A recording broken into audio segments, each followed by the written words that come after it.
Hey guys, how you doing? This is Ready Set Reviews here, and I'm just going to dive in with some news on the new Dragonbal Daima anime that's been announced recently. Sorry for the delay in getting to you with a new video. It's been a very busy couple of weeks. It was my birthday recently and other stuff got in the way, but here I am.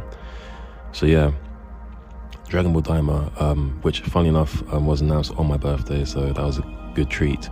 Dragonbal Daima was formerly known as Dragonbal Magic by fans online.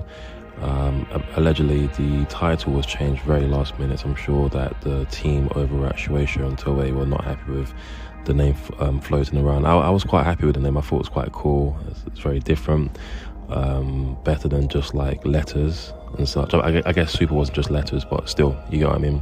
Z, GT, AF. But what's it? Yeah, so Dragonbal Daima, very, very cool. We were given the trailer about 2 minutes long, and it looks fantastic, to be honest. The first thing that everyone can be relieved about is the fact that the animation is superb. I've heard that the production's been given a lot of breathing room and the right amount of time to really put things together the way it should be. They've definitely learned from Dragon Ball Super, which was a very diabolical way of putting an anime together behind the scenes. You know, things were rushed, people were stretched with resources, so it's glad that the series has been given the amount of care that it deserves. It's such a big franchise, it means a lot to many people, and the only right thing to do is to really put as much effort as you can to bring the best out of the series. So yeah, it's looking really, really beautiful, very fantastic. And one thing I note is the fact that it's looking as if they're going to simultaneously celebrate OG Dragon Ball with sprinkles of Dragon Ball Z sensibilities, and simultaneously also fixing the issues with Dragon Ball GT. GT is the black sheep of the franchise, and many fans dislike it. So if Toriyama's able to fix it up for people in 2024, that'd be fantastic. The Dragon Ball elements with the Nuevo stick and just them being young again, and the Z sensibilities mainly stemming from the fact that all of the cast from the end of Z are seemingly there. You got obviously Goku, Vegeta, you got Goten, you got Trunks, you have Hercule, Mr. Satan.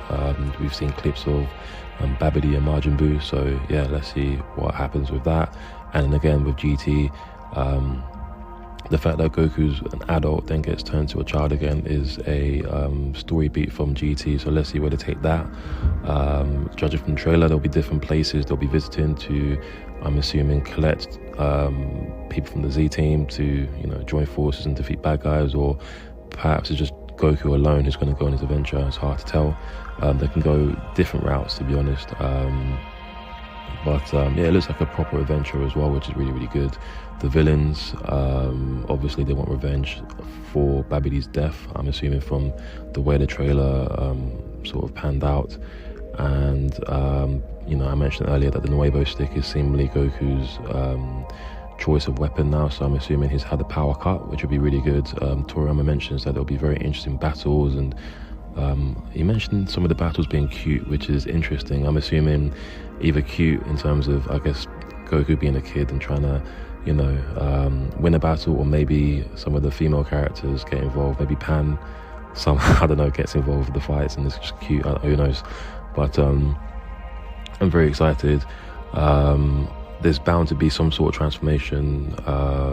Originally I thought it would be left until the end, but I reckon the transformation will be shown at the start, if not halfway through the series, and it will be something that's very limited, but because again there's a focus on bringing it back to like a less overpowered system of power scaling, you know, from Dragon Ball Z rather to Daima, so that's really good.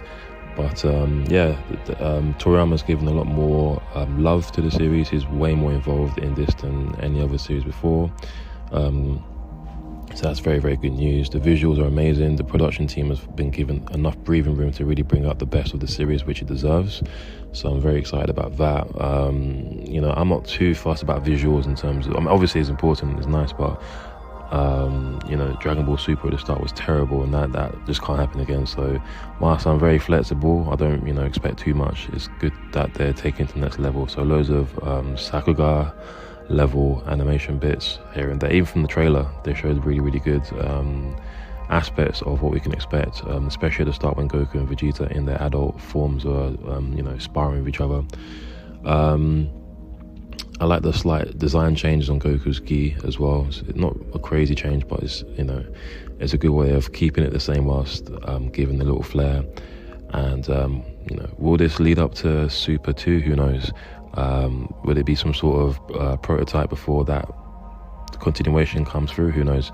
But people complaining, it's like, well, there's a manga that's already ongoing. Yeah, I know they're recapping the movie, but once that's nearly finished, I reckon it'll be done by December. We'll have, you know, something new to latch onto. And with Tenkaichi 4, which is seemingly going to be called Tenkaichi Zero Sparking, I'm assuming they'll have Granola and other super characters involved, you know, like Hit, Beerus, and you know, Goku Black, so on and so forth. So I think every Dragon Ball fan has something to look forward to, and I think people complaining about Daima should just really shut up, to be honest. But, you know, each to their own. Everyone's got a right to dislike things. I'm not gonna, you know, tell people what to watch, what not to watch. But very exciting time for Dragon Ball. It's a very important series to me. I remember seeing the first trailer on Cartoon Network as a 7-year-old, and never really stopped watching it since. I remember watching the AMVs, you know, online, System of a Down, Korn in the background, and you're getting little clips and montages of the series. So yeah, it means a lot to me. Dragon Ball fan forever over here, and I'm wishing the production, you know, the best. And I'll definitely follow up with some updates. Any new, you know, images or scans or trailers I'll see, I'll definitely report back on it. So yeah.